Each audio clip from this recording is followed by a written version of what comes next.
नमस्कार सर। नमस्कार। सर क्या नाम है आपका? मेरा नाम राजेंद्र दास है सर जी। राजेंद्र जी आप कहाँ से हैं? मैं जौनपुर उत्तर प्रदेश से हूँ।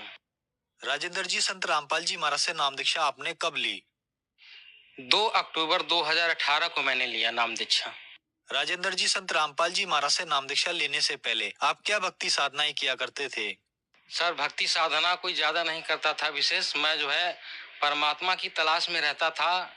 आध्यात्मिक पुस्तकें पढ़ता था, लोगों से ज्ञान चर्चा किया करता था। तो इसी ज्ञान चर्चा में मैं जो है कुछ किताबें बाजार से लेकर के आया।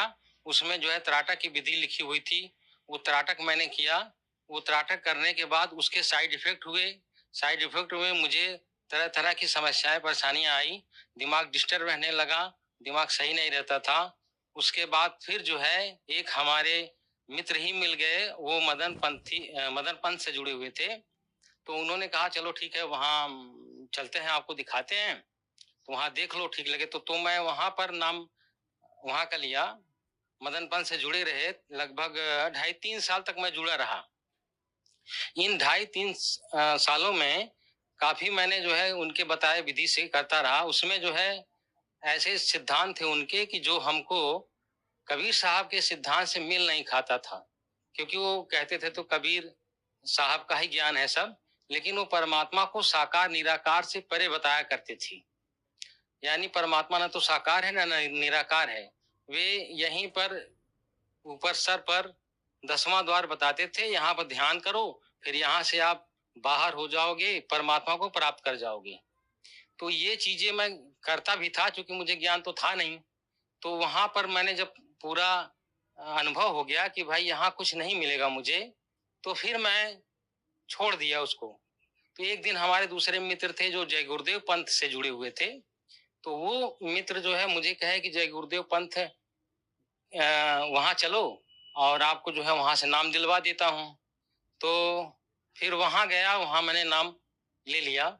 जो 5 नाम था, निरंजन ओंग रारंग सोहंग सतनाम, ये 5 नाम वहां से मैंने लेकर के जपा। और वो मथुरा के तुलसीदास जी जो जय गुरुदेव के नाम से प्रसिद्ध थे, वहां से मैंने नाम लिया था। तो उसके बाद फिर जो है वो नाम जप रहा था, मैंने वही उन्हीं को सुप्रीम मान रहा था। मैंने उनको सबसे ऊपर गुरु समझ रखा था। तो भक्ति चल रही थी ऐसे ही। मैंने वो 12 साल तक भक्ति किया। राजेंद्र जी आपने बताया कि आप मदनपंथी पंथ में जुड़े हुए थे और उसके बाद आप जय गुरुदेव पंथ में जुड़े, तो फिर संत रामपाल जी महाराज की शरण में आने का क्या कारण बना? कारण ये बना कि इन पंथों से जुड़ने के बाद जो इनका ज्ञान था, जो भक्ति थी, उससे मैं संतुष्ट नहीं था। कारण क्या था कि एक दिन मैं यूट्यूब पर सदगुरु रामपाल जी महाराज का सत्संग देख रहा था। तो उसमें वो जो है जय गुरुदेव पंथ के बारे में बता रहे थे। तो वो 5 नाम काल के हैं, और ये जो है जो भक्ति करता है वो काल के लोक में जाएगा। वो सारी बातें जब मैं समझ लिया संत रामपाल जी महाराज के सत्संगों के द्वारा, तो मैं समझ गया कि मेरी भक्ति ये गलत है, और उन्होंने प्रमाण सहित दिखाया था। तो उसमें जो है फिर जुड़े रहने का कोई औचित्य नहीं था, क्योंकि मैं मोक्ष चाहता था और मुझे सच्चे गुरु की तलाश थी। तो इसलिए जो है मैंने संत रामपाल जी महाराज के अन्य सत्संगों को भी देखा। तो वो सारे सत्संग जब देखते देखते मुझे पता चला कि हमारे शास्त्रों में, वेद में, गीता में, कुरान में कुछ और बातें लिखी हुई हैं जो इन सब गुरुओं ने गलत बता रखा है, गलत साधना बता रखा है। तो इसलिए मैं समझ गया कि गुरु जी यानी संत रामपाल जी महाराज जी का ज्ञान सही है, और मुझे इनकी शरण लेनी चाहिए। तो मैंने इनसे नाम दीक्षा ले लिया। राजेंद्र जी संत रामपाल जी महाराज की शरण में आने के बाद आपको क्या लाभ मिले? सर जी मुझे संत रामपाल जी महाराज से नाम दीक्षा लेने के बाद हमें अपरंपार मानसिक सुकून हुआ। और जो लाभ हुए, एक लाभ ये है कि मेरे किडनी में 5 पथरी थी। वो 5 पथरी मुझे बहुत तकलीफ देती थी। पेशे से मैं स्वयं डॉक्टर हूँ, और मैंने सारी की सारी दवाइयाँ ले करके देख लिया। करीब 2 साल तक लगभग दवा लेता रहा, कोई लाभ नहीं हुआ था। अन्य हमारे मित्र डॉक्टर थे, उनसे भी मैंने संपर्क किया, उनसे भी राय लेकर के दवाइयाँ लिया।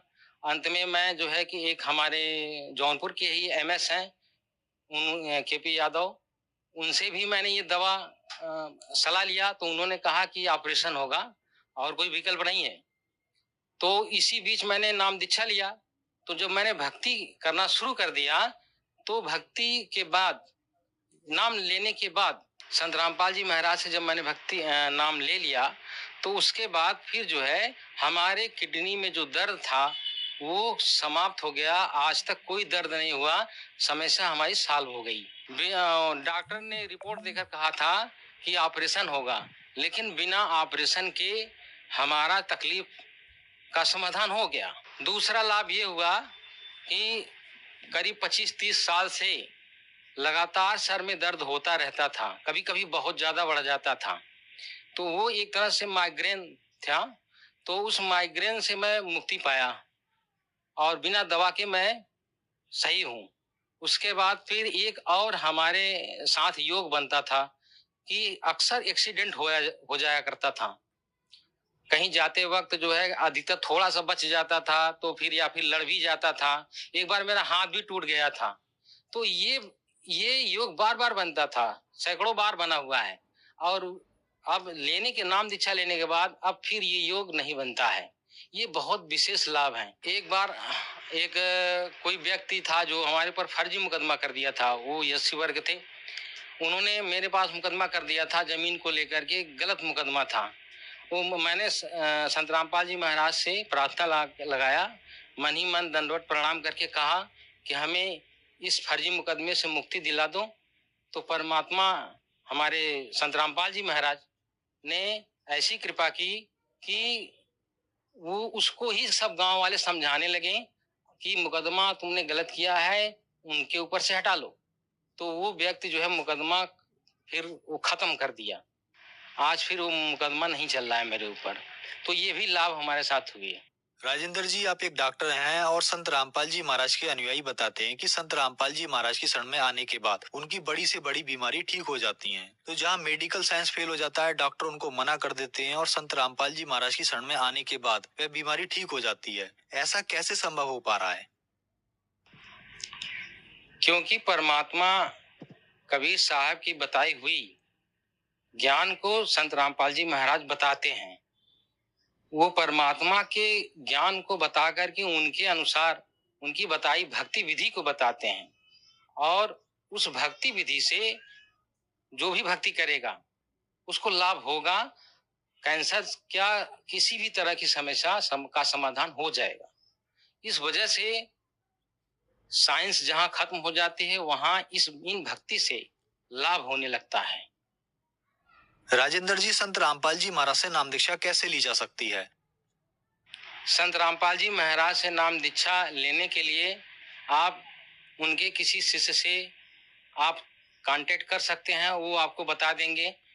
जगह जगह नाम दान सेंटर खुले हैं, वहां वो पहुंचा भी देंगे, वहां से ले सकते हैं। दूसरा ये, आप जो है जब उनके सत्संग चलते हैं अन्य चैनलों पर, तो आप एक नीचे चलती हुई पट्टी दिखाई देगी जिसमें नंबर कुछ आपको दिखाई देंगे। उस नंबर को नोट करके आप फोन लगाएं। वहां से आपको बता दिया जाएगा आपके नजदीक नाम दान सेंटर, वहां जाकर आप नाम दीक्षा ले सकते हैं। धन्यवाद सर। धन्यवाद।